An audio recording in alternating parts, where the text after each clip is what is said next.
Hello.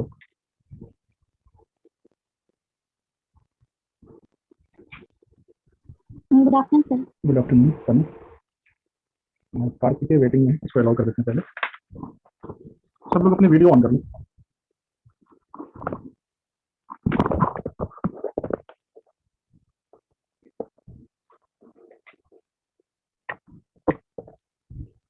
सभी students video on कर लो।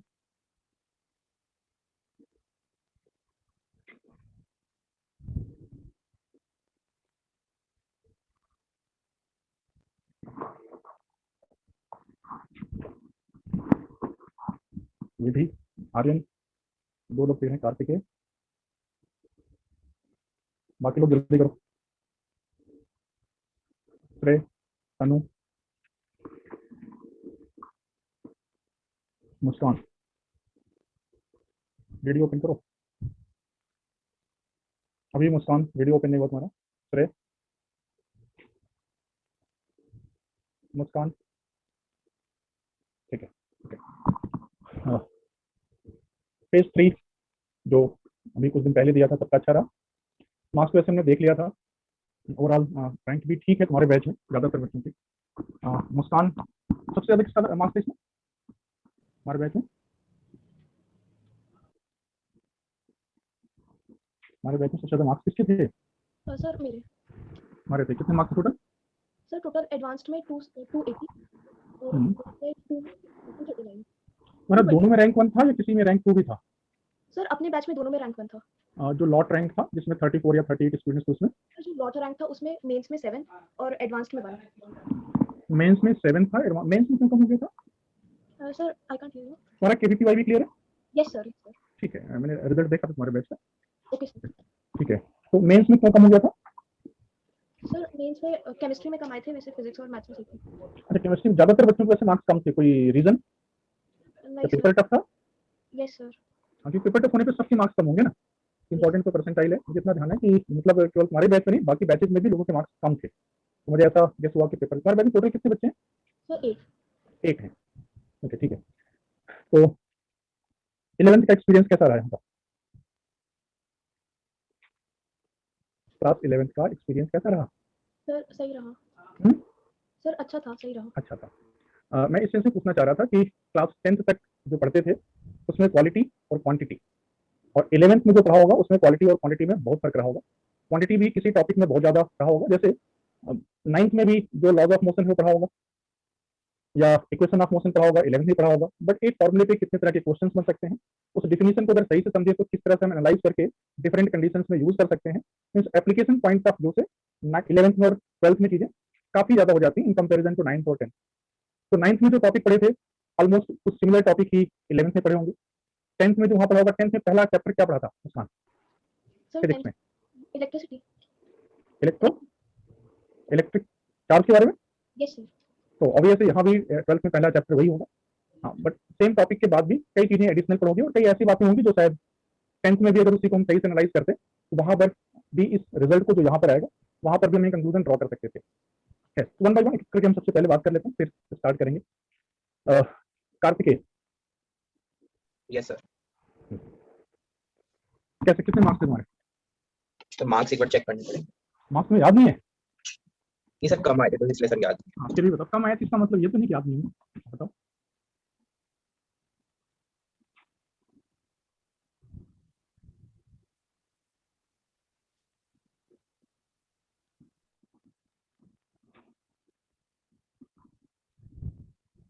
चलो ठीक है कार्तिक, बाद में बता देना, अगर नहीं याद है इसे पूछ में बताना है तो बाद में बता देना। 11th में सारे टॉपिक अच्छे से समझ में आ गए? Yes sir. फिर मार्क्स कम कम क्यों रहे? सर वो क्या था सर, साइट पे लिखा था फेज 3 का टेस्ट है, पर सर जो सिलेबस आया वो फेज 4 का था, तो मैं पूरा फेज 3 तैयार करके बैठ गया था और सर सिलेबस पूरा फेज 4 आ रखा था। मैं समझा नहीं है। पहले से चैप्टर क्लियर नहीं थे तुम्हें कि क्या चैप्टर आना है? No sir, syllabus sir site पे दिखा रहा था फेज 3 के चैप्टर्स का टेस्ट होगा और अच्छा, सिलेबस आया फेज। मुझे ऐसा लग रहा है कि शायद तुमने कंक्लूजन किया होगा कि पनिनी बैच का फेज 3 और जो CTY का फेज 3 था उसके हिसाब से टेस्ट हुआ। सर में तुम्हें चैप्टर्स मिलेंगे gravitation, yes heat and thermodynamics, waves and sound और एसएचएम इलास्टिसिटी। Yes sir. ये जो 2 ईयर कोर्स है उसके फेज 3 का सिलेबस है और वही टेस्ट था। हाँ, कन्वे होना चाहिए था अगर तुम्हें नहीं पता। ये बाकी बच्चों के साथ प्रॉब्लम थी मुस्कान, तुम्हें भी ये पता नहीं था? Yes sir. सर हमारा जो पनीनी बैच है उसमें 4 फेजेस होते हैं, लेकिन जो एग्जाम आया था वो रेगुलर बैच के हिसाब से आया था, रेगुलर की फेज 3 के हिसाब से। हमारी फेज 3 में वेव्स एंड एसएचएम नहीं थी फिजिक्स में। अच्छा, तो इनफैक्ट एक तरह से कह सकते हो फेज 3 और फेज 4 कॉमन हो गया। Yes sir. हाँ, बट फिर भी प्री इन्फॉर्म होता शायद और अच्छा परफॉर्मेंस होता हमारे बैच में। चलो आगे से ये प्रॉब्लम नहीं आएगी। मुझे लगा सबको पता होगा ये चीज़, फेज सिस्टम का कन्वे कर दिया होगा किस फेज में क्या क्या आना है। तो बाकी सब्जेक्ट में भी ये प्रॉब्लम रही होगी, केमिस्ट्री और मैथ में? Yes sir. ठीक है, तो कार्तिक है yes sir. Otherwise chapter wise तो कहीं कोई प्रॉब्लम नहीं है। चलो सिलेबस का कंफ्यूजन होने से जो लास्ट मोमेंट की प्रिपरेशन थी वो शायद उन चैप्टर्स की नहीं किया होगा तुमने, बट चैप्टर वाइज तो कहीं कोई दिक्कत नहीं है। नो सर, चैप्टर वाइज कोई दिक्कत। ओके ठीक है। Aryan, good afternoon sir. Good afternoon, कैसे हो? अच्छा सर। तुम्हारा फेस दिख नहीं रहा? क्या सर? तुम्हारा फेस नहीं दिख रहा, ऐसा क्यों? सर मेरी साइड से तो वीडियो ऑन है। हाँ नहीं ठीक है, वो शायद वो पिन करना होता है वहाँ, उसके बाद दिख जाता है। मार्क्स कितने आए? सर मेंस वाले में 227 और एडवांस वाले के टोटल 213। रैंक कितनी थी? सर अपने बैच में सेकंड थी, बाकी फाइव। अपने, और जो लॉट रैंक था वो? सर वो याद नहीं है। वो याद नहीं। ओके ठीक है। 11th में सभी चैप्टर्स अच्छे से समझ में आ गए हैं? Yes sir. ठीक है। Okay, Shantanu? Yes sir, good afternoon. Good afternoon. कितने मार्क्स थे मेंस में और एडवांस में? सर मैंने दिया नहीं था इसमें। क्यों? सर दरअसल मैंने सोचा था कि लास्ट टाइम पे हो सके लिंक आएगा टेस्ट का, तो मैंने लिंक तुम्हारी आवाज क्लियर नहीं है, फिर से बोला। सर मैंने सोचा था कि लास्ट टाइम पे हो सके तो जब टेस्ट होगी उसमें लिंक आएगा, लिंक आया नहीं था मेरे पास। मैंने ढूंढा, मैम से बात किया था, नहीं। तो बात किया होगा तो फिर उन्होंने लिंक भेज दिया होगा। नो सर, जब टेस्ट हुआ था तब मैंने बात किया था, तो राहुल सर को पहले मैंने फोन किया टेस्ट होने के बाद बात किया? नो सर, उस समय चल रहा था टेस्ट होने के बाद बात किया था पहले? सर उस समय बात कर रहा था, फिर? पहले मैंने फिर पहले मैंने नीतू मैम से बात की, नीतू मैम ने कहा था राहुल सर से बात करने के लिए, और राहुल सर ने फोन नहीं उठाया, तो फिर कुछ देर हो गए, जब एग्जाम तक तो फिर मैंने राहुल सर से बात की, राहुल सर ने कहा था नेहा मैम से बात करने के लिए। फिर उसके बाद नहीं हो पाया था, तो फिर टेस्ट छूट गई थी। ये प्रॉब्लम तो मेंस वाले डे में आई होंगी, तो एडवांस को नहीं दिया? सर दोनों दिन आते, दोनों में किसी दिन नहीं थे मेरे पास। अच्छा, आईटी वाले दिन भी अगर ऐसी कोई प्रॉब्लम हो जाए तो नहीं दोगे? ये एक्सक्यूज एक्सेप्ट किया जा सकता है? नहीं सर, नहीं आया। हाँ नहीं आया, मान लिया किसी फॉल्ट की वजह से नहीं आया होगा, बाकी बच्चों को तो आया ना। Yes sir. फेस टेस्ट की डेट तो पता थी? Yes sir. अगर डेट पता था तुम 2 दिन 3 दिन पहले चीज फॉलो करते या 1 दिन पहले फॉलो करते जब बाकी बच्चों को आ गया था? सर नहीं तो हमेशा 5-6 मिनट पहले आती थी। सिर्फ 5-6 मिनट पहले लोगों को मैसेज आता है? नहीं होगा। आर्यन, यस कितनी देर पहले मैसेज आता है? सर पेस का एग्जाम का? पहले इसका सर कितनी देर पहले मैसेज आता है? पहले आ जाता है। पहले आ गया ना, कितना पहले? सर मतलब प्रीवियस नाइट को आ जाता है, उससे पहले 1 दिन पहले आ गया था ना? Yes sir. फिर कैसे बता रहा है? चलो ठीक है। Tanu, Tanu good afternoon. Good afternoon. Marks कैसे रहे? सर थोड़े कम थे, फिजिक्स में ठीक थे। फिजिक्स के ठीक थे? नहीं, हमें तो तीनों सब्जेक्ट में अच्छा थे, रैंक तो तीनों से बनेगी ना। तो ओवरऑल मेंस में और एडवांस में कितने मार्क्स थे? सर मेंस में 177 और एडवांस में 146। 146। और रैंक कितनी थी? सर रैंक नहीं शो हो रही थी। रैंक? सर रैंक नहीं पता चली। पता नहीं चली, ध्यान नहीं दिया, उसमें देखा नहीं होगा तुमने। सर कहीं चलो, ठीक ऑप्शन है। नहीं था। नहीं, बाकी बच्चों को पता है कैसा कैसे हुआ? सर माई पैड का ऐप डाला था सर, उसमें कहीं नहीं मिला। चलो एक बार चेक कर लेना फिर से, ठीक है? Okay, Vidhi? Good afternoon sir. Good afternoon. Marks बताओ अपने। हमारा फेस दिख नहीं रहा है, उसको पिन करना वीडियो तो दिख जाएगा। सर मेंस के अंदर 205 थे और सर एडवांस के अंदर 204। मेंस में 205 और एडवांस में 204। और रैंक कितनी थी? सर बैच रैंक दोनों के अंदर 3 थी और सर लॉट रैंक सर मेंस में 15 और एडवांस में 13। तो लॉट रैंक तो बहुत पीछे होगी। Sorry sir. लॉट रैंक तो काफी पीछे हो गया। Yes sir. ठीक है। और कौन बच गया? यवी? Good afternoon sir. Good afternoon. Please. गला खराब है? Yes sir. जुकाम हो गया? सर कोल्ड एंड कफ दोनों हुआ था। कोविड का टेस्ट कराया? No no sir. अच्छा अच्छा, चलो ठीक है, आराम करना। यस इसके सेफ्टी के लिए लेते हैं, वो लेते रहना, ठीक है? Yes sir. कैसा रहा face test? Sir face test अच्छा नहीं था, केमिस्ट्री की वजह से बाकी के जो सब्जेक्ट्स थे उनमें मतलब कम हो गए थे, ऑल ओवर। अच्छा, बाकी सब्जेक्ट रिलेटिवली अच्छे थे, केमिस्ट्री का पेपर अच्छा नहीं बना, यस सर। ऐसा क्यों? सर केमिस्ट्री में थोड़ा कंसेप्ट्स में प्रॉब्लम थी, तो उसकी वजह से जो क्वेश्चंस थे वो अच्छे से हो नहीं पाए। ओके, रैंक याद है कितनी रैंक थी? सर मेंस में बैच रैंक 7 थी और एडवांस में 6 थी। तो बैच रैंक भी काफी नीचे है, यस सर। तो लॉट की रैंक तो और भी नीचे रही होगी। Yes sir. ठीक है, तो इंडिविजुअल सब्जेक्ट की भी रैंक देखी थी, फिजिक्स में या मैथ में क्या रैंक थी अगर हम मान लें केमिस्ट्री का पेपर खराब हुआ तो? सर फिजिक्स में जेई मेंस में मेरे 26 है। लॉट की रैंक या मार्क्स बता रही हो? Sir subject wise rank. Subject wise rank 26 है, ओके। Yes sir. और मैथ में? मैथ्स में सर मेरी 23 है। 23, ओके। सारे टॉपिक्स समझ में आ गए थे 11th के अच्छे से? Yes sir. ठीक है, किसी का नाम बच गया? Anyone?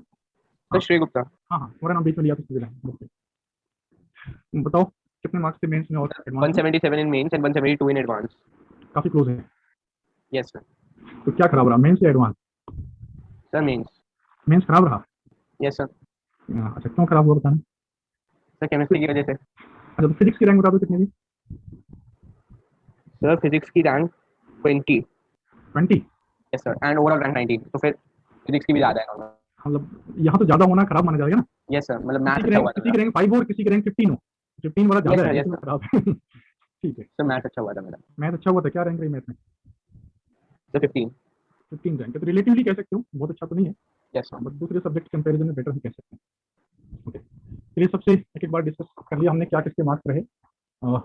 टॉपिक जो 11th के थे और पैकेज के सारे डाउट सभी चैप्टर से तो कंप्लीट है। Yes sir. ओके, तो पहली क्लास भी किसकी, केमिस्ट्री सब्जेक्ट थी? Yes sir. तो केमिस्ट्री हो गया, मैं फिजिक्स इस बार पढ़ा रहा हूँ। फिजिक्स में टॉपिक जो 10th में पढ़े थे सिमिलर टॉपिक यहाँ 12th में है, जैसे इलेक्ट्रोस्टैटिक्स है, करंट इलेक्ट्रिसिटी है, मैग्नेटिज्म है। मैग्नेटिज्म में भी एक पार्ट है जो आईआईटी के लिए स्पेसिफिकली एडवांस के लिए, और कुछ पार्ट ऐसा है अगर किसी को वायर्स की प्रॉब्लम हो, सिग्नल स्ट्रेंथ कम हो, स्पीड कम हो नेट की, तो आप वीडियो ऑफ कर सकते हो, नॉट एन इशू। मेरी आवाज क्लियर है सबको? Yes sir. तो जैसा बता रहे मैग्नेटिज्म में एक पार्ट ऐसा है जो आईआईटी एडवांस में आएगा, दूसरा पार्ट ऐसा है जो सिर्फ मेंस में रहेगा, एडवांस में नहीं है, और उस पार्ट में है अर्थ का मैग्नेटिक फील्ड या बार मैग्नेट की प्रॉपर्टी ऑफ मैग्नेटिक मटेरियल। इसी तरह नेक्स्ट टॉपिक है ईएमआई, दोनों में ही है, मेंस और एडवांस में अल्टरनेटिंग करें। यहाँ तक के टॉपिक सब कुछ आपस में रिलेटेड, जैसे फेज 1 में पढ़ा होगा वेक्टर, जब काइनेमेटिक्स पढ़ा होगा तो वेक्टर का कंसेप्ट भी यूज हुआ होगा, फिर laws of motion, work power energy, momentum और रोटेशन, यहाँ तक के चैप्टर्स आपस में रिलेटेड थे। मींस अगर मोमेंटम कर रहे हो तो हो सकता है वर्क का कोई फॉर्मूला या free body diagram, laws of motion use हो। इसी तरह इलेक्ट्रिक चार्ज से रिलेटेड ही ये चैप्टर्स हैं जिसने अभी तक नाम लिए थे। चार्ज अगर रेस्ट पर है तो उसकी जो भी प्रॉपर्टी है वो पहले चैप्टर में पढ़ना है, इलेक्ट्रोस्टैटिक्स में पढ़ना है। चार्ज मूव कर रहा है तो मूविंग चार्ज से हम डिफाइन करते हैं इलेक्ट्रिक करंट, करंट की प्रॉपर्टी करंट इलेक्ट्रिसिटी चैप्टर में है। तो चार्ज वायर के अंदर मूव करे या आउटसाइड एयर में मूव करे, दोनों ही केस में डिफिनीशन जो करंट का है सेम है, और डिफिनीशन सेम है तो ऑब्वियस है आउटसाइड वायर भी अगर कोई चार्ज मूव करे तो उसकी वजह से भी जो करंट होगा उसकी प्रॉपर्टी के लिए फॉर्मूले भी सेम रहेंगे। मैग्नेटिक्स अगर चार्ज मूव कर रहा है तो मूविंग चार्ज की वजह से करंट, करंट की प्रॉपर्टी मैग्नेटिक फील्ड, और अगर करंट की वजह से मैग्नेटिक फील्ड तो इसका जस्ट रिवर्स कि मैग्नेटिक फील्ड की वजह से करंट। किस कंडीशन में ऐसा प्रोड्यूस होगा वो उस चैप्टर में डिस्कस करेंगे, लेकिन ये चैप्टर होगा मैग्नेटिक फील्ड की वजह से current. In fact magnetic field time के साथ चेंज हो उस केस में करंट प्रोड्यूस होगा, तो ये चैप्टर होगा इलेक्ट्रोमैग्नेटिक इंडक्शन। और अगर करंट टाइम के साथ चेंज हो रहा है तो अल्टरनेटिंग करंट, मींस डायरेक्शन कभी फॉरवर्ड कभी बैकवर्ड, इस तरह से। अल्टरनेटिंग करंट पढ़ा है 10th में? Yes sir. कौन बताएगा अल्टरनेटिंग करंट क्या होता है? एनीवन? फिर जिसमें करंट की डायरेक्शन चेंज होती रहती है। जिसमें करंट का डायरेक्शन चेंज होता रहेगा उसको अल्टरनेटिंग करंट कहेंगे। तो इलेक्ट्रॉन के मोशन के बारे में बता सकते हैं कि इलेक्ट्रॉन का मोशन कैसा होगा? तो करंट की मोशन से अपोजिट। करंट के मोशन के अपोजिट, लेकिन यहाँ तो अल्टरनेटिंग करंट है तो डायरेक्शन तो कंटिन्यूअस चेंज होगा। फिर करंट का डायरेक्शन कैसे बताएंगे?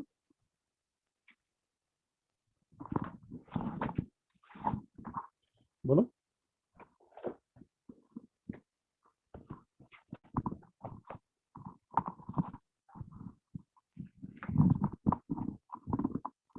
सपोज एक वायर लेते हैं,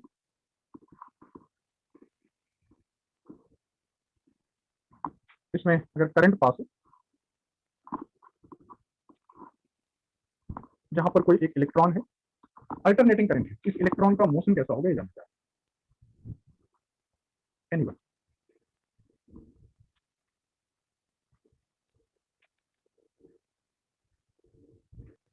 मुस्कान, सर एक बार ये किसी एंड से बताएगा और एक बार किसी एंड अरे से। आवाज क्लियर नहीं आ रही, वीडियो चाहे सारे लोग ऑफ कर दो, स्पीड कुछ कम हो जा रही होगी वीडियो की वजह से।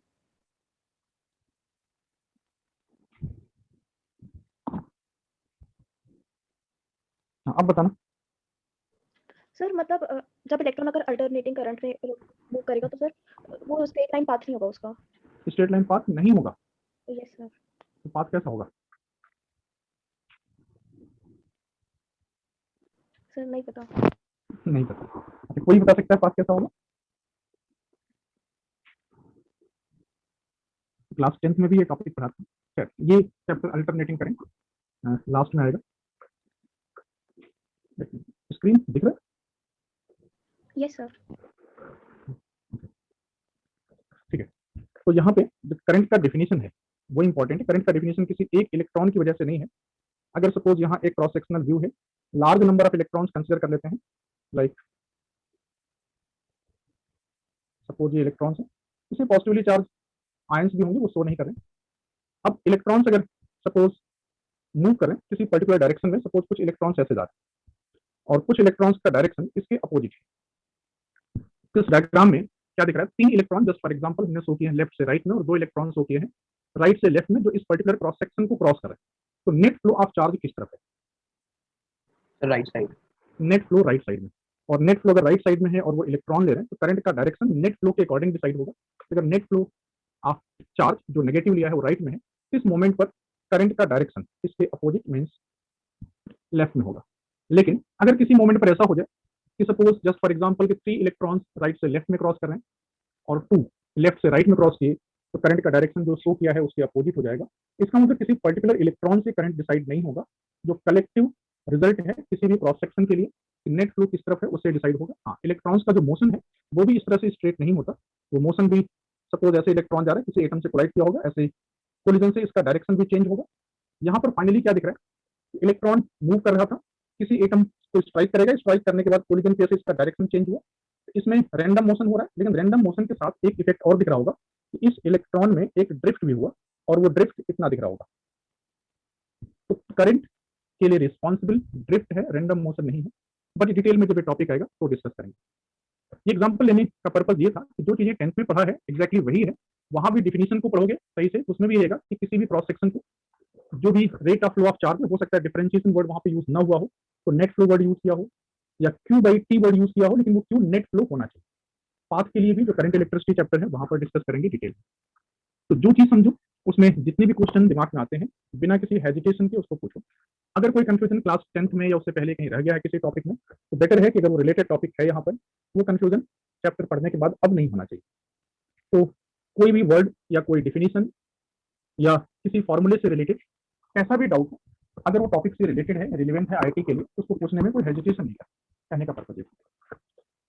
डिफिनीशन क्लियर है? अगर हम कहें कि किसी भी क्रॉस सेक्शन से करंट क्या होगा, it is defined at net flow of charge per unit time, और डिफरेंशिएशन के फॉर्म में लिखेंगे तो it is D Q by D T.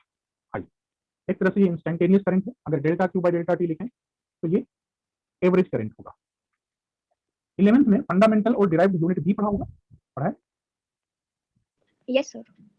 तो करंट फंडामेंटल है या डिराइव्ड है? तो फंडामेंटल। करंट फंडामेंटल है और charge sir derived. Derived. In fact charge के फ्लो की वजह से करंट है, बट करंट को फंडामेंटल एज्यूम किया गया है। चार्ज डिराइव्ड फिजिकल क्वांटिटी है, तो ये नहीं सोचना कि चार्ज की वजह से करंट है तो चार्ज फंडामेंटल होना चाहिए, ऐसा नहीं है। Current fundamental. अब ग्रेविटेशन एक टॉपिक पढ़ा होगा 11th में। ग्रेविटेशन में 2 पार्टिकल्स अगर हैं उनके बीच फोर्स का फॉर्मूला क्या पढ़ा है? फिर g m by r square। अगर कोई बॉडी है उसे मास है, ये कैसे पता चला?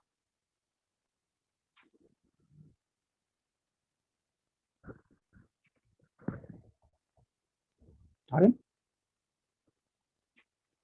जिसका नाम ले उसकी तरफ से इमीडिएट रिस्पांस आना चाहिए। Aryan, yes sir.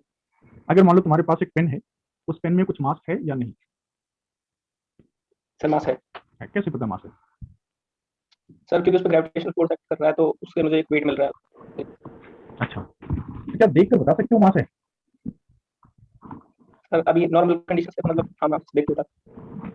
तुमने भी क्या कहा कि ग्रेविटेशनल फोर्स लग रहा है इसलिए मास है, इसका मतलब मास है, कैसे पता चलेगा? अगर मास है तो ग्रेविटेशनल फोर्स होगा। Yes sir. इसका मतलब हमें मास नहीं दिख रहा है, मास है या नहीं ये हम कैसे चेक करें?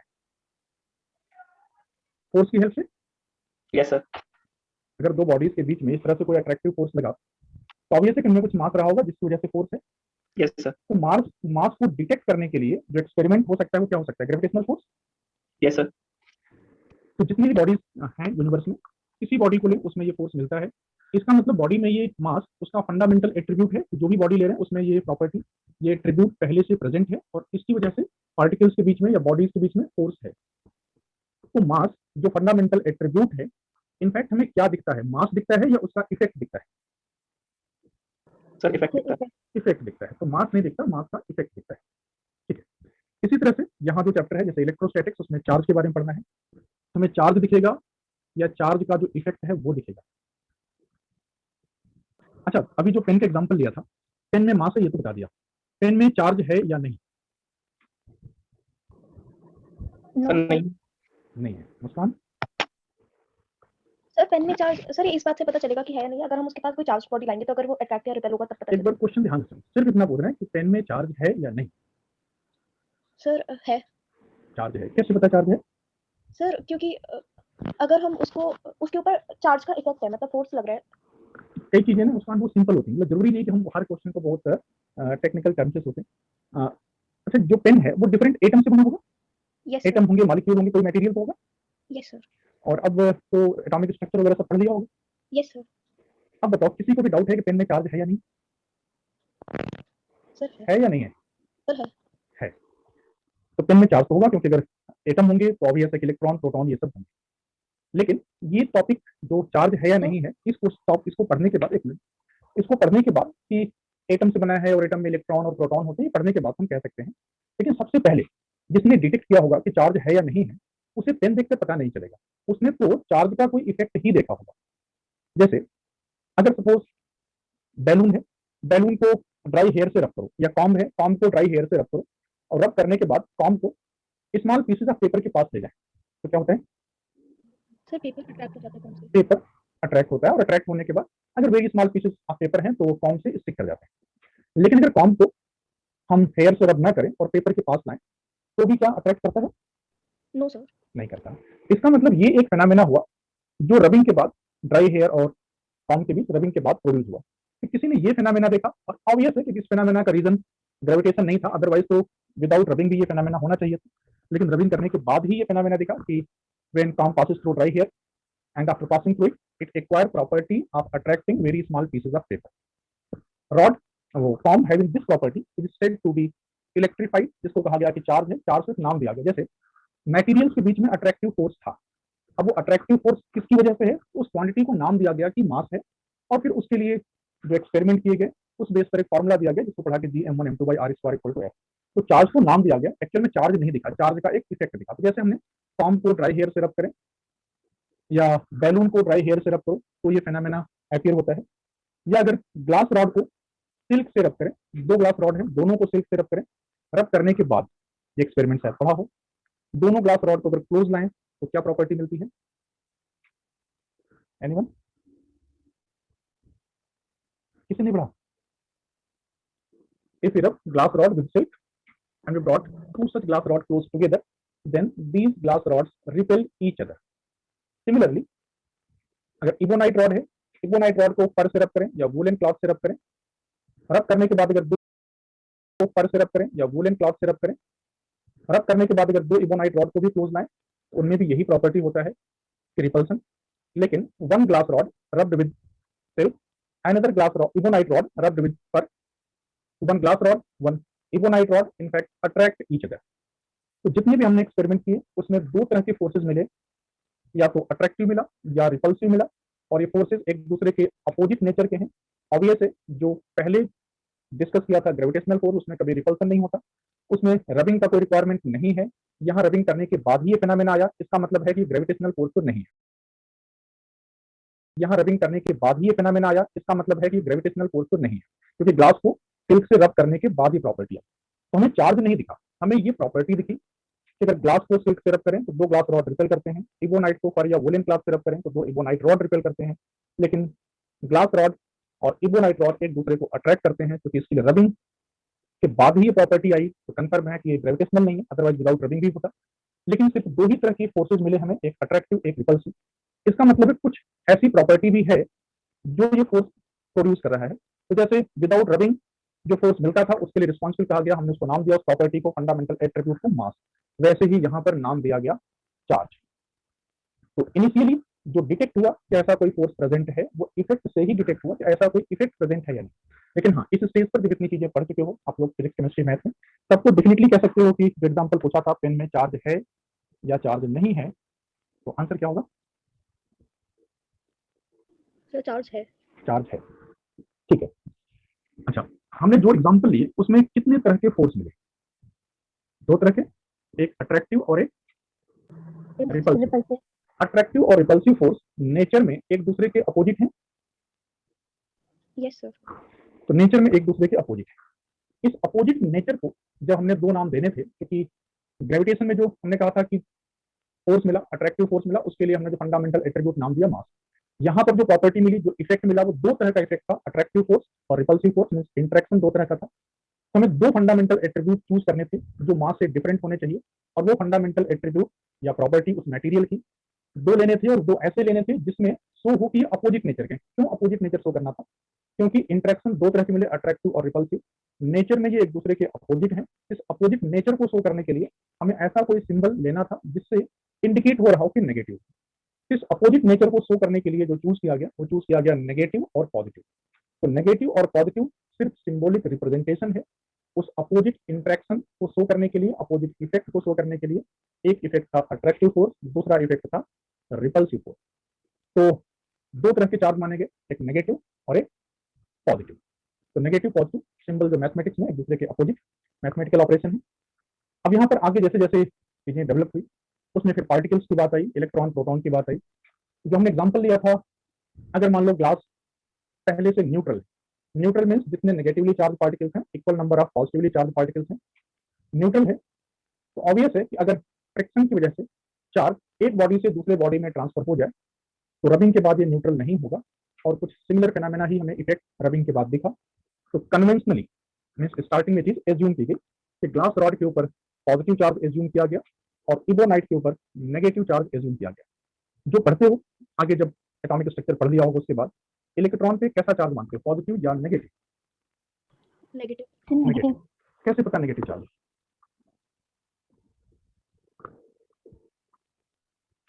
इलेक्ट्रॉन पे कैसे पता नेगेटिव चार्ज है? आंसर नहीं आ रहा तुम्हारे बैच में? आंसर तो वो तो सिर्फ हाँ, न्यूक्लियस में जो पॉजिटिव चार्ज है वो उसे अट्रैक्ट करता है, इससे पता चला कि वो नेगेटिव है। अच्छा, एनी अदर आंसर?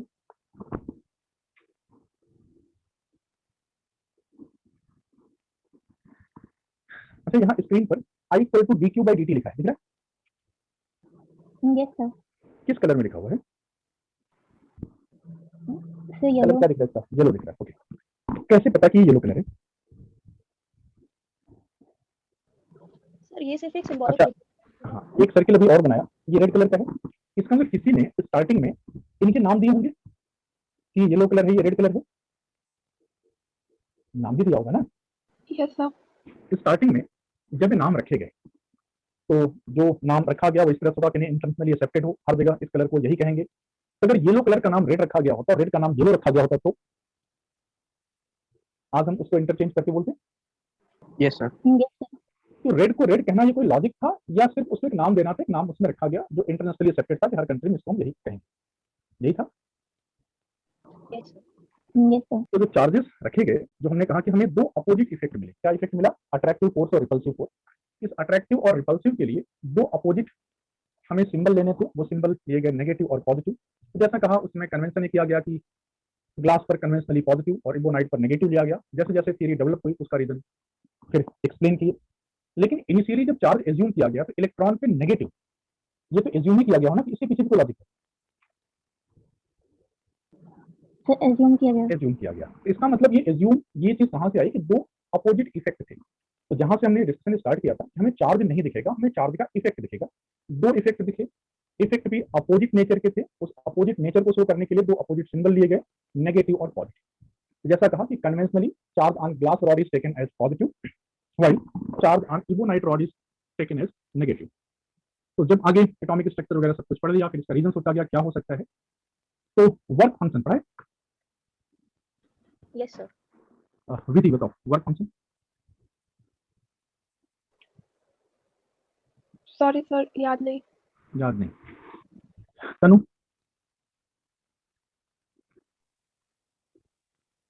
इससे क्वेश्चन रिपीट कर देता। वर्क फंक्शन क्या होता है, डेफिनेशन। श्रेय, तो याद नहीं। Shantanu, sir work function Muskan, Sir, it is defined as the minimum energy which is given to a metal to ionize an electron. एक बार फिर से रिपीट करना।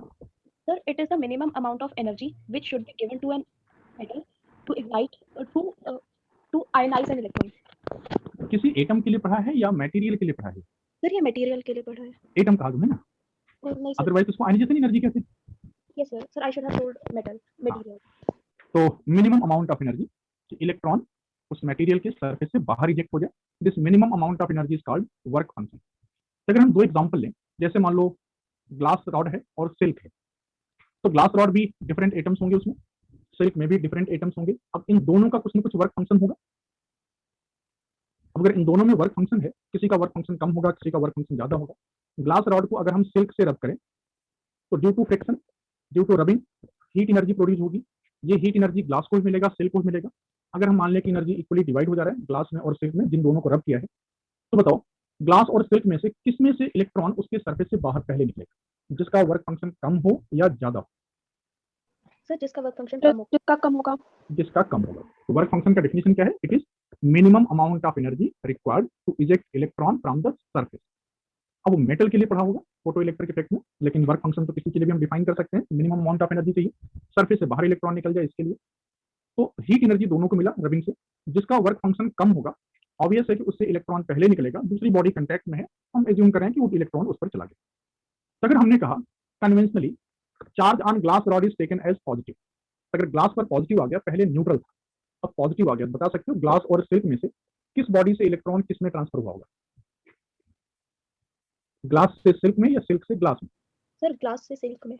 ग्लास से सिल्क में। तो ग्लास न्यूट्रल था, अगर इलेक्ट्रॉन सिल्क में ट्रांसफर हो गया तो ग्लास पर नेगेटिव चार्जेस कम हो गए, तो नेट पॉजिटिव हो गया, तो ग्लास पॉजिटिव, सिल्क नेगेटिव। इसी तरह इबोनाइट और फर के एग्जांपल हमने क्या कहा, इबोनाइट भी नेगेटिव है, अब इलेक्ट्रॉन किस मटेरियल से किसमें ट्रांसफर हुए होंगे? सर, फर से इबोनाइट में। तो जब एक्सपेरिमेंटली इनके वर्क फंक्शन चेक किए गए तो इनके वर्क फंक्शन इसी ऑर्डर मिले कि जिसका कम है उससे इलेक्ट्रॉन दूसरी बॉडी में ट्रांसफर हुआ। इसी तरह और भी एग्जांपल अगर लो, जैसे कॉम्ब और ड्राई हेयर का एग्जांपल लें, तो कॉम्ब पे नेगेटिव चार्ज आता है तो ऑब्वियसली ड्राई हेयर पर पॉजिटिव चार्ज आएगा। रबर शूज और कारपेट में, अगर रबर शूज पहन के कारपेट पे चल रहे हैं, कुछ फ्रिक्शन हुआ, रबिंग हुआ, तो रबर शूज पर नेगेटिव चार्ज आ जाता है।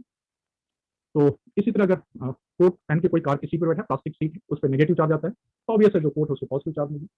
तो number of examples are there, लेकिन इसमें है क्या, फ्रिक्शन से जो हीट एनर्जी प्रोड्यूस हुई उसकी वजह से चार्ज एक बॉडी से दूसरी बॉडी में ट्रांसफर हुआ।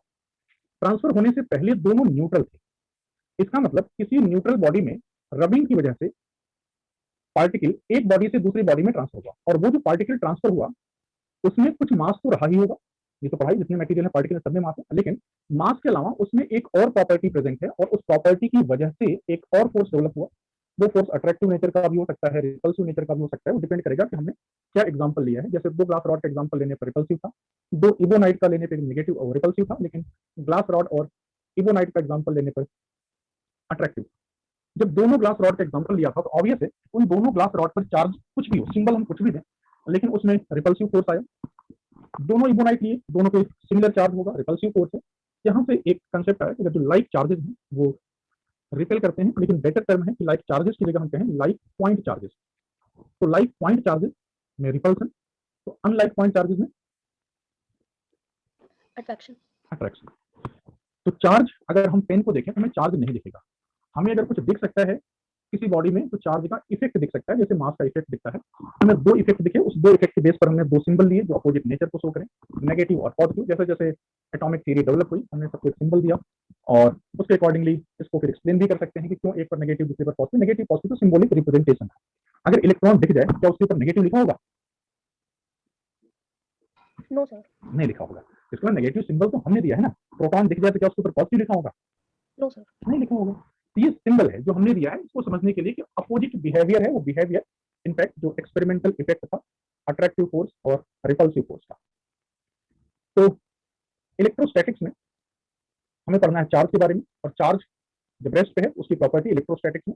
लेकिन चार्ज को एक तरह से हम कैसे डिटेक्ट कर रहे हैं उसके इफेक्ट से। तो अगर हम कहें कि चार्ज है क्या, electric charge is fundamental property or attribute of the material of body. लिखने की जरूरत नहीं, नोट्स हम शेयर कर देंगे जो भी डिटेल होगा। तो electric charge is fundamental property or attribute of the material of body by virtue of which it produce and experiences electrical and magnetic effect. Electrical effect produce भी करेगा, एक्सपीरियंस भी करेगा। जैसे एक चार्ज है तो किसी दूसरे चार्ज पे इलेक्ट्रिक फोर्स लगा सकता है या दूसरे चार्ज की वजह से इलेक्ट्रिक फोर्स एक्सपीरियंस भी कर सकता है, अप्लाई भी कर सकता है फोर्स और एक्सपीरियंस भी कर सकता है। इसी तरह मैग्नेटिक इफेक्ट के लिए है कि moving charge equivalent to current, और करंट की प्रॉपर्टी है मैग्नेटिक फील्ड। तो electric charge is property of the material or fundamental attribute of the material of body by virtue of which it produce and experiences electrical and magnetic effect. In electrostatics we study about property of charge at rest. तो जो अभी example लिए वो glass rod का, ebonite का लिया, com dry hair का example, या कारपेट और रबर शूज के एग्जांपल, या कोट और प्लास्टिक सीट कवर का एग्जांपल। ये सब जितना अभी तक बताया इसमें किसी को डाउट है तो पहले पूछ लो फिर आगे चलते हैं। एनीवन सर जब हमने कॉम को हेयर पे रब किया तो सर कॉम पे नेगेटिव चार्ज आ गया और हेड में पॉजिटिव चार्ज आ गया, तो सर पेपर जो है वो हेड से क्यों नहीं अट्रैक्ट हो जाता? पेपर हेड से क्यों नहीं अट्रैक्ट हो जाता जब हमने कॉम किया था? जब पेपर को हेयर के पास लाए थे या एक्सपेरिमेंट सिर्फ कॉम से किया था? एक्सपेरिमेंट सिर्फ कॉम से किया था। हेयर के पास कभी लाके एक्सपेरिमेंट किया ही नहीं ना? Yes sir. ओके मुस्कान, एक क्वेश्चन पूछना सबसे है, शायद कुछ बच्चों ने कई फील किया हो। एक प्लास्टिक की चेयर कई लोगों के घर में होगी। कई बार होता है कि आप प्लास्टिक चेयर बैठो, हाथ में जो छोटे छोटे हेयर्स होते हैं, कई बार वो हेयर्स प्लास्टिक चेयर के पास है तो आपको देखिएगा तो अट्रैक्ट करेंगे। या पुरानी टीवी स्क्रीन जो होती थी उसमें टीवी के पास से जाओ तो भी हेयर्स हैंड के जो छोटे हेयर्स हैं वो अट्रैक्ट होते थे। ऐसा किसी बच्चे ने देखा है? Yes sir. Yes sir. कितने बच्चों ने देखा है? रेज हैंड जिन्होंने ये इफेक्ट देखा है। तो ऑलमोस्ट सबने ही ये इफेक्ट देखा है। कैसा होता है? तो ये जो इफेक्ट देखा है वही इफेक्ट तो कॉम और पेपर में भी हो रहा है। तो क्यों हो रहा है वो बताते हैं, एक्सप्लेन करते हैं।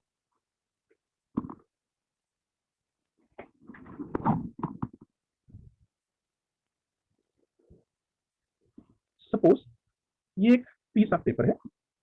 इस पीस ऑफ पेपर पे कुछ पॉजिटिव चार्ज है और इक्वल नंबर नेगेटिव चार्ज है, लेकिन ये पॉजिटिव और नेगेटिव यूनिफॉर्मली डिस्ट्रीब्यूटेड है। तो नेट चार्ज कितना हुआ? 0। ये हुआ ना? Yes sir. ठीक है, अब हम क्या करें? सपोज एक कॉम्ब है जिसको ड्राई हेयर से रब किया। रब करने के बाद अगर इस पीस ऑफ पेपर के पास लाते हैं तो हम एक स्ट्रक्चर बना लेते हैं। सपोज ये है, इस पर हम चार्ज मान लो कॉम्ब का जो एक स्टिक है वो है। कॉम्ब पे कैसा चार्ज था? कॉम्ब पे कैसा चार्ज था? नेगेटिव या पॉजिटिव? नेगेटिव। नेगेटिव। तो मान लिया इस पर नेगेटिव चार्ज लार्ज अमाउंट। अब इसको जो पीस ऑफ पेपर है उसके पास मिलाते हैं। ये पीस ऑफ पेपर है। तभी थोड़ी देर पहले बताया था कि लाइक पॉइंट चार्जेस अट्रैक्शन या रिपल्सन। रिपल्शन। तो नेगेटिव चार्जेस जो इस पेपर पे हैं इसमें रिपल्सन होगा, और रिपल्सन की वजह से ये नेगेटिव चार्जेस अभी मूव करेंगे। तो रिपल्सन होगा, ये कैसे पता चला? जो अभी हमने ग्लास और इबोनाइट के रॉड को लेके एक्सपेरिमेंट किया तो उससे पता चला कि लाइट में रिपल्सन होता है। रिपल्सन की वजह से अभी मूव कर गए। और पॉजिटिव चार्जेस वैसे मूव करने के लिए फ्री नहीं होते। अगर फ्री है वो भी मूव करेंगे, अगर फ्री नहीं है तो जहां है वहीं रहेंगे। मान लो ये पॉजिटिव ऐसे हो गए। ठीक है, अब बताओ पहले जो डिस्ट्रीब्यूशन था रॉड का वो यूनिफॉर्म था। ये केस दिख रहा है, ये यूनिफॉर्म डिस्ट्रीब्यूशन था। और अब जो फिगर दिख रहा है वो नॉन यूनिफॉर्म है। Non uniform. ग्रेविटेशन में फॉर्मूला पढ़ा है G(m1m2/r²). सिमिलर फॉर्मूला यहाँ भी आएगा, आगे डिस्कस करेंगे उसके बारे में। 10th में भी शायद पढ़ा है किसी ने फॉर्मूला, चार्ज के बीच फोर्स का फॉर्मूला। Yes sir. F = बोलो F equal to K Q1 Q2 by R square. इसका मतलब R स्क्वायर पे डिपेंड करेगा। यहाँ बताओ जब एक्सपेरिमेंट किया हमने, जो नेगेटिव चार्ज सपोज फॉर्म है उसको close life piece of paper के, तो नेगेटिव चार्ज रिपेल होकर डिस्टेंस कुछ डिस्टेंस पर मूव कर गए, पॉजिटिव जहां पे वहीं रह गए। अगर मूव करने के लिए फ्री नहीं है तो मूव करने के लिए फ्री है, ये भी शिफ्ट हो जाएंगे इस फॉर्म की तरफ। अब बताओ नेगेटिव चार्जेस में यहाँ पर रिपल्सन होगा और नेगेटिव पॉजिटिव में अट्रैक्शन होगा, लेकिन नेगेटिव नेगेटिव के बीच डिस्टेंस ज्यादा है, नेगेटिव पॉजिटिव के बीच डिस्टेंस कम है, तो नेट फोर्स क्या होगा, अट्रैक्टिव या रिपल्सिव? अट्रैक्टिव। तो नेट फोर्स अट्रैक्टिव, ठीक है। तो अगर नेट फोर्स अट्रैक्टिव हो गया तो बताओ ये पेपर उस फॉर्म की तरफ अट्रैक्ट होगा? यस अट्रैक्ट होगा एक तरह से। अगर स्मॉल पीस ऑफ पेपर है, उसका वेट ज्यादा नहीं है, तो ऑब्वियस है अगर नेट अट्रैक्टिव फोर्स इस पेपर के वेट से भी ज्यादा हो जाए तो पेपर एयर में ऐसे लिफ्ट हो जाएगा। यस लेकिन लिफ्ट होने के लिए कंपलसरी कंडीशन क्या है कि नेट फोर्स जो अट्रैक्टिव है वो पेपर के वेट से ज्यादा है। तो अगर एक बड़ा पेपर लो, पूरा एक पेज ले लो, तो भी क्या कॉम उसको अट्रैक्ट करता है? No sir. क्योंकि उसका वेट ज्यादा होगा, तो obvious weight greater than net attractive force हो गया, ये पेपर उससे स्टिक नहीं हो पाएगा। बट अगर पेपर स्मॉल है तो ऑब्वियस है कि उस केस में वेट कम है और नेट अट्रैक्टिव फोर्स वेट से ज्यादा हो गया, तो पेपर उस फॉर्म से स्टिक कर गया। अब जैसे ही फॉर्म से स्टिक कर गया, मतलब फॉर्म और पेपर ये बेटर कंडक्टर है, गुड कंडक्टर है, बैड कंडक्टर बैड। या इंसुलेटर कह सकते हो। Yes sir. एक तरह से फॉर्म और पेपर दोनों नॉन कंडक्टिंग मटेरियल है, एक तरह से इंसुलेटिंग मटेरियल है। तो Yes. परफेक्ट कंडक्टर और परफेक्ट इंसुलेटर कुछ नहीं है। अगर हम कॉपर को कह रहे हैं कंडक्टर, क्या कॉपर में रेजिस्टेंस नहीं होता? होता है, ये तो पढ़ा होगा 10th में भी जब करंट इलेक्ट्रिसिटी पढ़ा होगा। तो कंडक्टर से यहाँ पर सेंस है जिसकी कंडक्टिविटी ज्यादा है, रेजिस्टेंस कम है। इंसुलेटर से मतलब है जिनका रेजिस्टेंस काफी ज्यादा है, लेकिन परफेक्ट कंडक्टर और परफेक्ट इंसुलेटर नहीं। तो जिनको हम यूजुअली कहते हैं कि इंसुलेटर है, in fact they are bad conductors, perfect insulators नहीं है। तो यहाँ पर पेपर और comb they are bad conductors या ऑलमोस्ट कह सकते हो इंसुलेटर्स हैं। और इंसुलेटर में रेजिस्टेंस कम होगा या ज्यादा होगा? सर ज्यादा सर ज्यादा। रेजिस्टेंस ज्यादा होगा। तो अगर रेजिस्टेंस ज्यादा होगा तो करंट सर कम फ्लो कर पाएगा। कम होगा, करंट कम होगा। और करंट क्या होता है? Rate of flow of charge. Charge. यहाँ पे लिख दे रहे हैं 1 by 1। देखो एक तो फॉर्मूला पढ़ा होगा, I equal to delta V divided by R, और I भी बताया था rate of flow of charge. यहाँ कॉम और पेपर दोनों ही बैड कंडक्टर हैं, तो resistance very high, resistance very high तो करंट वेरी लो। ये क्लियर है सबको? Yes sir. अगर करंट वेरी लो हो गया तो बताओ करंट क्या है? Rate of flow of charge. Rate of flow of charge very लो है, इसका मतलब जैसे ही पेपर इस ग्लास रॉड को या कॉम पीस के उसके कांटेक्ट में आया, तो कांटेक्ट में आने से क्या हुआ, अब दोनों कांटेक्ट में है तो एक बॉडी से दूसरे बॉडी में चार्ज फ्लो हो सकता है, लेकिन क्योंकि रेजिस्टेंस वेरी हाई है, करंट टेंडिंग टू जीरो है, तो rate of flow of charge very small है। इसका मतलब कांटेक्ट में आने के बाद कुछ इलेक्ट्रॉन्स कॉम से पेपर में फ्लो हो सकते हैं, और फ्लो होने के बाद पेपर पर भी नेट चार्ज जीरो नहीं होगा। यहाँ सेकंड फिगर में भी देख रहे होगे नेट चार्ज अभी तक जीरो है, लेकिन जब कॉम से कुछ चार्ज पेपर में फ्लो हो गया तो नेट चार्ज जीरो नहीं होगा। और जैसे ही कुछ चार्ज फ्लो हो गया पेपर पर भी नेट नेगेटिव, रॉड पर भी नेट नेगेटिव, अब ये नेट फोर्स अट्रैक्टिव नहीं रहेगा। तो अल्टीमेटली अगर नेट फोर्स अट्रैक्टिव नहीं रहा, पेपर जो कॉम से स्टिक है इस नेट अट्रैक्टिव फोर्स की वजह से वो कांटेक्ट ब्रेक हो जाएगा। तो जिसने भी एक्सपेरिमेंट किया होगा, अगर कॉम को पेपर के पास लाओ उसे स्टिक कर जाता है, अगर स्टिक करके उसको लंबे टाइम तक ऐसे छोड़ दो, कुछ लंबे टाइम तक के लिए, तो क्या हमेशा वैसे स्टिक रहेगा? कुछ टाइम के बाद वो नीचे गिर जाएगा? सर वो नीचे गिर जाएगा, कुछ नीचे गिर जाएगा। क्यों नीचे गिर जाएगा? एक्सप्लेनेशन समझ में आया? Yes sir. अच्छा, काफी कुछ सफिशिएंट टाइम के बाद नीचे गिरेगा यस सर। क्योंकि रेजिस्टेंस वेरी हाई। अब यहाँ पर जितने एग्जांपल लिए थे 1 by 1 नाम सुनो, glass rod, silk, woollen cloth, ebonite, carpet, rubber shoes, इसमें से कोई भी गुड कंडक्टर है? No sir. नहीं। No sir. अगर इसमें से मान लो ये जो एग्जांपल यहाँ पे कॉम पेपर के लिए, अगर एक गुड कंडक्टर होता तो रेजिस्टेंस टेंडिंग टू जीरो होता, करंट हाई होता, rate of flow of charge high होता। Rate of flow of charge high है तो जैसे ही दोनों कांटेक्ट में आती इमीडिएट चार्ज ट्रांसफर होता, और इमीडिएट चार्ज ट्रांसफर होने से जो नेट फोर्स अट्रैक्टिव है वो रिपल्सिव में कन्वर्ट हो जाता, तो ये फोर्स अट्रैक्टिव नहीं होता। इसका मतलब इस तरह के जो एग्जांपल हैं, जो एग्जांपल्स कहा कि स्मॉल हेयर्स जो हैंड में है, अगर टीवी स्क्रीन के पास ले जाओ या प्लास्टिक चेयर के पास ले जाओ, तो एक तरह से ये अट्रैक्ट होते हैं उसकी तरफ। तो ऑब्वियस है ये इंडक्शन, क्योंकि ये भी यहाँ भी कुछ चार्ज आए होंगे। ये जो फेनोमेना है कि पहले जो डिस्ट्रीब्यूशन यूनिफॉर्म था, इस नेगेटिव चार्ज की वजह से इसमें डिस्ट्रीब्यूशन नॉन यूनिफॉर्म हो गया, और नॉन यूनिफॉर्म होने से एक तरह से नेट अट्रैक्टिव फोर्स डेवलप हुआ, यही एक्सप्लेनेशन कॉम और पेपर के लिए है, और सिमिलर एक्सप्लेनेशन जो हेयर का एग्जांपल या प्लास्टिक चेयर के साथ वहां भी है। तो बेड कंडक्टर्स में फिनोमेना दिखेगा, अगर कांटेक्ट हो जाए तो भी फोर्स इमीडिएट गायब नहीं होगा, क्योंकि रेजिस्टेंस लार्ज है तो इमीडिएट चार्ज ट्रांसफर नहीं होगा। बट कंडक्टिंग बॉडी होता तो इमीडिएट चार्ज ट्रांसफर हो जाता और फिनोमेना गायब हो जाता। तो ये जो फिनोमेना दिखा, ये भी एक तरह से टॉपिक आपको पढ़ना है आगे, इसको कहते हैं इंडक्शन। इंडक्शन बताएंगे, इसके आगे का जो पार्ट है इंडक्शन से किसी बॉडी को चार्ज कैसे कर सकते हैं वो भी एक्सप्लेन नहीं कर रहे, लेकिन ये एक्सप्लेनेशन था कि पेपर क्यों अट्रैक्ट होता है कॉम की तरफ। मुस्कान क्लियर है? Yes sir. और किसी कोई डाउट? जितनी चीजें पढ़ाएं उसमें कोई कंफ्यूजन किसी को? ठीक है, हैंड डाउन करो। वर्क फंक्शन सबको समझ में आ गया? वर्क फंक्शन क्लियर है? It is minimum amount of energy required to eject electron from the surface of the material of the body. तो फोटो इलेक्ट्रिक इफेक्ट ये टॉपिक 12th में सिलेबस में लास्ट चैप्टर में है, वहां इसके बारे में डिटेल पढ़ाएंगे। अभी सिर्फ ये एक्सप्लेन करने के लिए कि एक नेगेटिव क्यों हुआ दूसरा पॉजिटिव क्यों हुआ, इसलिए वर्क फंक्शन वर्ड यूज किया था। तो फ्रिक्शन एक तरीका है जिससे हम किसी न्यूट्रल बॉडी को चार्ज कर सकते हैं, जो ग्लास रॉड इबोनाइट ये सब एग्जांपल लिए वो फ्रिक्शन। किसी बॉडी को चार्ज करने के और भी तरीके हो सकते हैं, उसमें एक है कंडक्शन, दूसरा है इंडक्शन, जो वर्ड अभी यूज किया तो वही बताएंगे। लेकिन ये एक्सप्लेन करने से पहले एक फैक्ट और एक्सप्लेन करें। हमने कहा था कि लाइक पॉइंट चार्जेस अट्रैक्ट करेंगे और अनलाइक पॉइंट चार्जेस रिपेल करेंगे, अनलाइक पॉइंट चार्जेस अट्रैक्ट करेंगे। तो हमने पॉइंट वर्ड का कंडीशन क्यों रखा उसको एक्सप्लेन करके फिर वापस कंडक्शन और इंडक्शन एक्सप्लेन करेंगे। तो दो हम स्फीयर लेते हैं,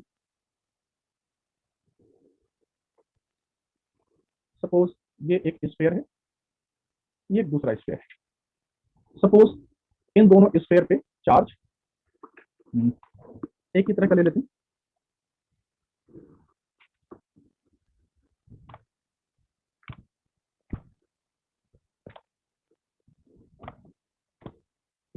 जैसे इस पर हमने पॉजिटिव चार्ज ले लिया, जो दूसरा है इस पर भी सपोज पॉजिटिव ले लेते हैं।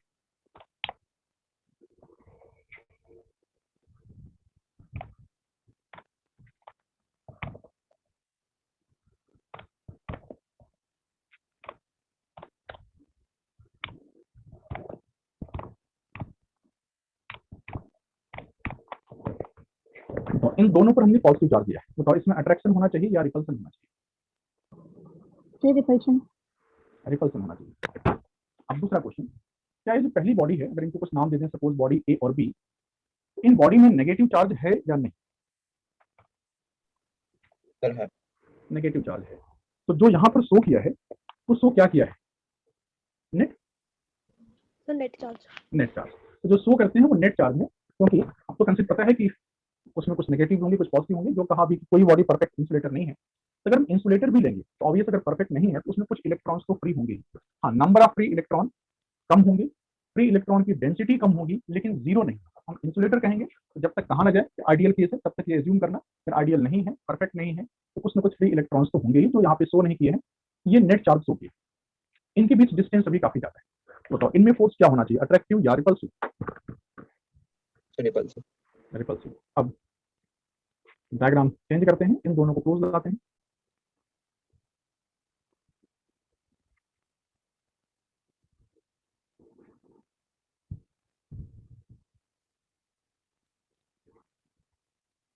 ठीक है, जब क्लोज लाएंगे तो पॉजिटिव पॉजिटिव में रिपल्सन होगा,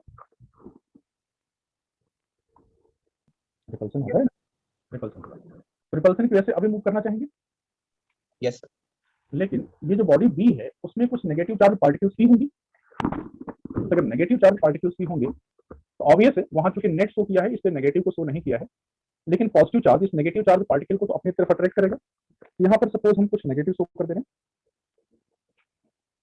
कितने नेगेटिव शो किए? काउंट बताओ, कितने नेगेटिव चार्ज शो किए?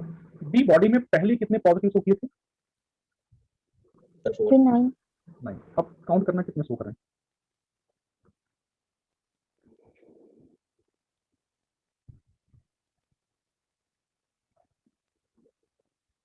कितने पॉजिटिव शो किए? सर 30। 13। मतलब अगर यहाँ चार्ज पहले था Q2 और A पर था Q1, तब इस सेकंड फिगर बताओ बॉडी B पर नेट चार्ज Q2 ही है या नहीं? यस सर क्यों यस सर। नेट तो 9 पॉजिटिव है ना, ठीक है, ये एक तरह से अट्रैक्ट होगा। दूसरी बॉडी का साइज हम छोटा ले रहे हैं, जहां तो थोड़ा बड़ा बना दिया समझने के लिए, उसका साइज छोटा ले रहे हैं। तो यहाँ भी पॉजिटिव चार्ज कुछ ऐसे हैं, इसको ज्यादा इसलिए मूव नहीं करा रहे, इस बॉडी का साइज काफी छोटा लेना है। तो और छोटा बना देंगे तो पॉजिटिव चार्ज यहाँ पे शो करते नहीं बनेगा, इसलिए थोड़ा बड़े साइज बनाया। इतना छोटा है कि अगर ये लेफ्ट साइड में पॉजिटिव मूव भी कर दे बॉडी ए में तो बहुत ज्यादा फर्क नहीं पड़ेगा डिस्टेंस का, ऑलमोस्ट ऐसे है। इसमें इसीलिए ये डिस्ट्रीब्यूशन ज्यादा शो नहीं किया क्योंकि साइज को वेरी स्मॉल लेना है। अब इस पॉजिटिव और इस नेगेटिव में अट्रैक्टिव फोर्स होगा, यस सर, ठीक है, और इस पॉजिटिव और इन सारे पॉजिटिव में रिपल्सिव फोर्स होगा, यस सर, लेकिन फोर्स तो 1/r² पे डिपेंड करता है। यस सर, तो अगर इस ग्रीन कलर की बॉडी में बॉडी बी का साइज हम इंक्रीज करते जाएं और बॉडी ए का साइज छोटा करते जाएं, तो ए का साइज छोटा है मींस ऑलमोस्ट पॉइंट लाइक है, उसके चार्ज को ज्यादा कहीं मूव करने के लिए स्पेस है नहीं। लेकिन बी का अगर साइज काफी बड़ा हो गया तो बताओ पॉजिटिव चार्ज जो बॉडी बी में है वो बॉडी ए से और ज्यादा डिस्टेंस पे हो जाएंगे। यस सर, इसका मतलब ए और बी के बीच का जो रिपल्सिव फोर्स है वो और कम हो जाएगा, जबकि अट्रैक्टिव फोर्स ये तो ज्यादा रहेगा क्योंकि डिस्टेंस कम है। तो अगर बी का साइज मींस सपोज इसके रेडियस हम कहते हैं r2 है, इसका रेडियस r1 है, ये कंडीशन लेने कि r2 very very large in comparison to r1, तो बॉडी बी का पॉजिटिव बॉडी ए के पॉजिटिव से लार्ज डिस्टेंस हो जाएगा, और डिस्टेंस लार्ज होने की वजह से क्योंकि f प्रोपोर्शनल टू 1/r² है, ये फोर्स वेरी स्मॉल हो जाएगा। अगर ये फोर्स जो बॉडी ए के पॉजिटिव और बी के नेगेटिव में फोर्स है अट्रैक्टिव फोर्स, ये स्ट्रांग होगा, क्यों स्ट्रांग है, डिस्टेंस कम है। तो अगर ये रिपल्सिव फोर्स जो ए बी के बीच में है, अट्रैक्टिव फोर्स जो ए के पॉजिटिव और बी के नेगेटिव के बीच में है, इस फोर्स से कम हो जाए तो नेट फोर्स अट्रैक्टिव हो सकता है या नहीं? यस सर, हो सकता तो यहाँ पर लिख सकते हैं कि net force may be attractive, ठीक है। Net force may be attractive में इसलिए कहा कि बी का साइज बड़ा करते जाओ, किसी एक सिचुएशन में ऐसा मिल सकता है कि नेट फोर्स अट्रैक्टिव हो जाए। अब बताओ बॉडी ए पर net charge positive, body B पर नेट चार्ज पॉजिटिव और इनके बीच का नेट फोर्स अट्रैक्टिव, अगर हम लिखें कि सिमिलर चार्जेस या charged body repel each other, ये स्टेटमेंट सही होगा? वो सर, नहीं होगा। तो इस एक्सेप्शन से बचने के लिए हमने क्या वर्ड यूज किया था? Point size body, point charges. अगर पॉइंट चार्जेस हैं उस केस में अगर लाइक है तो हमेशा रिपल्सन होगा, अनलाइक है तो अट्रैक्टिव होगा, उसमें कोई एक्सेप्शन नहीं है। लेकिन हाँ, कुछ फाइनाइट साइज की बॉडी है तो उसका एक्सेप्शन है जो भी स्क्रीन पर दिखाया। इसीलिए जब भी लिखेंगे अट्रैक्टिव या रिपल्सिव तो पॉइंट वर्ड यूज करेंगे। किसी को कोई कंफ्यूजन इस एक्सप्लेनेशन में तो पूछो, एनीवन? समझ आ गया पॉइंट वर्ड क्यों यूज किया? यस सपोज एक स्फीयर है, जरूरी नहीं कि स्फेरिकल शेप में, किसी दूसरे शेप में भी ले सकते हैं, और कोई दूसरी बॉडी है, ये सेम साइज का भी ले सकते हैं, डिफरेंट साइज का भी ले सकते हैं। सपोज इसके ऊपर नेगेटिव चार्ज, कितने नेगेटिव चार्ज है काउंट करो? सर 10, ठीक है, दूसरी बॉडी पर हमने कोई चार्ज शो नहीं किया है, इस पे चार्ज मान लेते हैं Q और इसमें कोई चार्ज नहीं। अगर इन दोनों बॉडी को कांटेक्ट में लाते हैं तो कांटेक्ट में लाने पर क्या होगा? ये एक बॉडी है,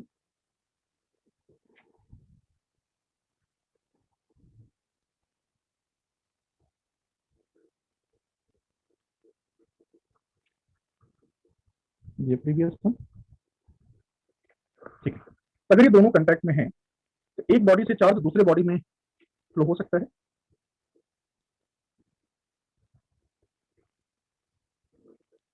अब दोनों बॉडी में टोटल कितने चार्ज होती है? 10, 10 है। तो अगर एक बॉडी में चार्ज शो किया Q1, दूसरे में शो किया Q2, तो चेक करो ये Q1 plus Q2 total initial charge के इक्वल है, यस सर, ठीक है। एक तरह से है क्या कि अगर इन दोनों को हम सिस्टम मान लें, सिस्टम किसको ले रहे हैं? जहां पे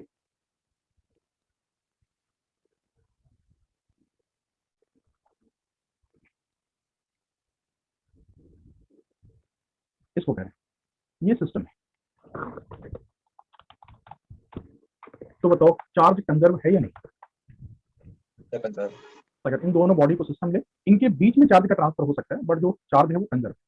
तो कौन सा चार्ज कंजर्व है? हमने इन दोनों बॉडी में क्या शो किया है? टोटल चार्ज शो किया है या नेट चार्ज शो किया है?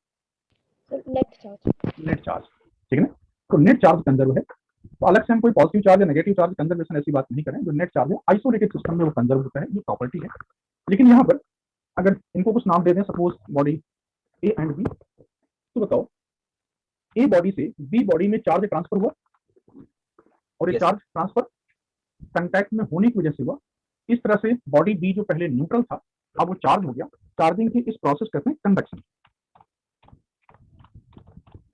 तो कंडक्शन में एक बॉडी पहले से चार्ज होना चाहिए, दूसरे अनचार्ज बॉडी को हम चार्ज कर सकते हैं अगर इस बॉडी को पहले वाले के कांटेक्ट में लाएं तो this process called conduction.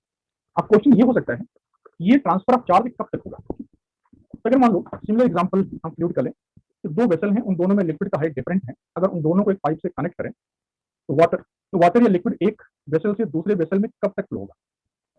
Sir जब तक इक्वल वाटर लेवल नहीं हो जाता। जब तक इक्वल वाटर लेवल नहीं जाता। ठीक है, अगर इक्वल वाटर लेवल हो जाएगा क्या हो जाएगा, जहां कनेक्ट करें वहां दोनों का प्रेशर सेम हो जाएगा, सही होगा। प्रेशर सेम हो जाएगा, प्रेशर डिफरेंस जीरो हो जाएगा। इसका मतलब जब हाइट डिफरेंट थी तो प्रेशर डिफरेंस जीरो नहीं था, प्रेशर डिफरेंस की वजह से वाटर एक वेसल से दूसरे वेसल में मूव कर रहा था। तो यहां भी अगर ये स्फीयर चार्ज है तो ऑब्वियस है इनकी सरफेस पर कुछ पोटेंशियल होगा, लेकिन जैसे बताया था कि आगे हम फोर्स का फॉर्मूला बताएंगे, पोटेंशियल का फॉर्मूला भी बताएंगे। अभी सिमिलरिटी से ये एक्सप्रेशन लिख रहे हैं, ग्रेविटेशन जैसे पढ़ा होगा। पोटेंशियल का फॉर्मूला ग्रेविटेशन में क्या था, G m1 m2 by R. Potential energy लिखो तो, और potential G M by R याद है। Yes sir. तो यहाँ क्या होना चाहिए, जी की जगह सिंबल के, एम की जगह क्यू बाई आर। यहाँ पर नेगेटिव साइन नहीं लिख रहे हैं। अगर चार्ज नेगेटिव है ऑटोमेटिकली क्यू का वैल्यू रखोगे नेगेटिव हो जाएगा, चार्ज पॉजिटिव है तो पॉजिटिव आ जाएगा। इसका मतलब क्यू को साइन के साथ यहाँ वैल्यू रखो तो पोटेंशियल पॉजिटिव नेगेटिव दोनों हो सकता है। तो जैसे वाटर के एग्जांपल में वाटर एक वेसल से दूसरे वेसल में फ्लो कर रहा था ड्यू टू प्रेशर डिफरेंस, यहाँ भी ए और बी इनके कुछ पोटेंशियल है और ऑब्वियस है जैसे दोनों कांटेक्ट में आएंगे पोटेंशियल डिफरेंस की वजह से चार्ज एक बॉडी से दूसरे बॉडी में फ्लो करेगा। कब तक फ्लो करेगा, जब तक कि इन दोनों के पोटेंशियल इक्वल ना हो जाए। और पोटेंशियल का फॉर्मूला ऊपर क्या लिखा, के क्यू बाई आर। ठीक है, तो कब तक फ्लो होगा, जब तक कि इक्वल ना हो जाए।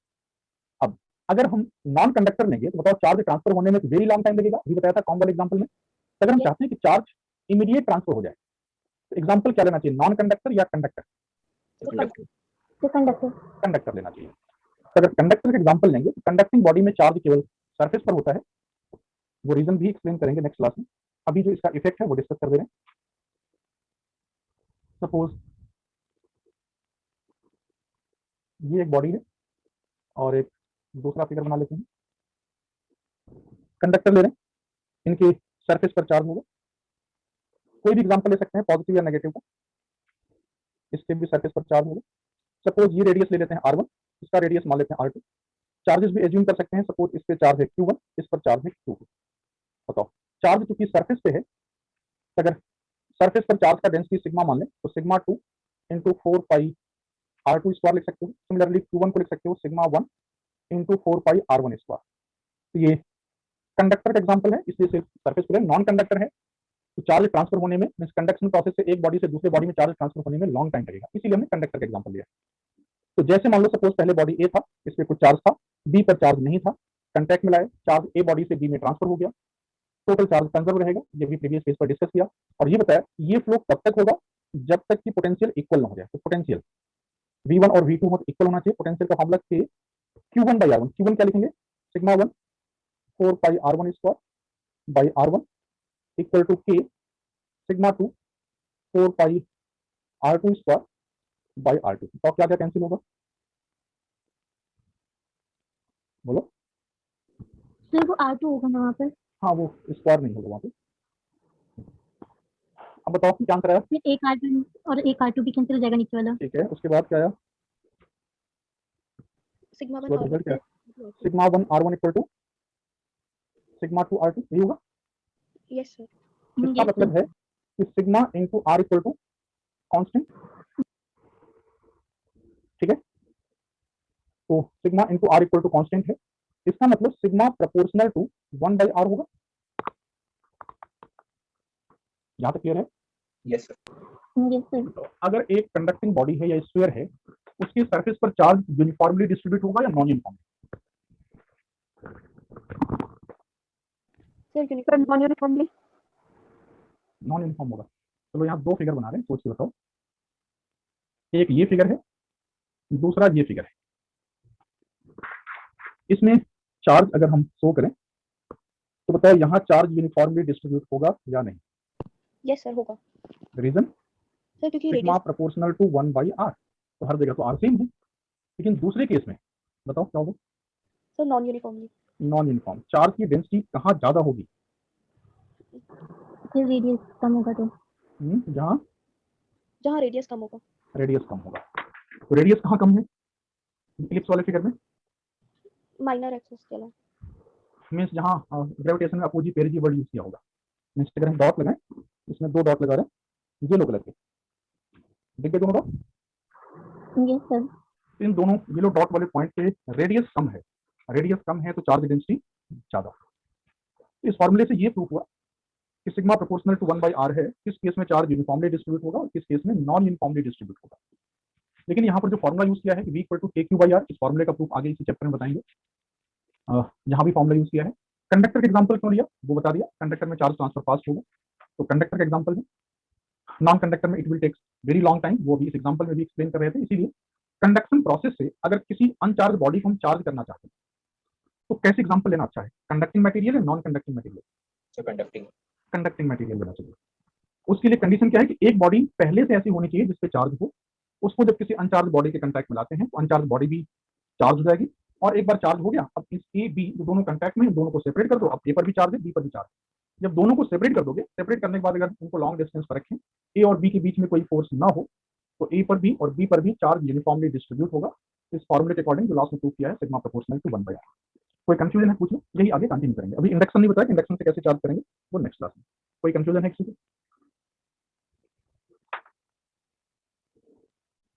किसी को कोई डाउट है? नहीं? ठीक है, तो अभी क्लास 4 to 15 तक की थी। Yes sir. एक क्लास और है, 2 क्लास की आज की? 3 क्लास हुई। ठीक है, सभी क्लास एंड करें, जो बच गया वो नेक्स्ट क्लास में।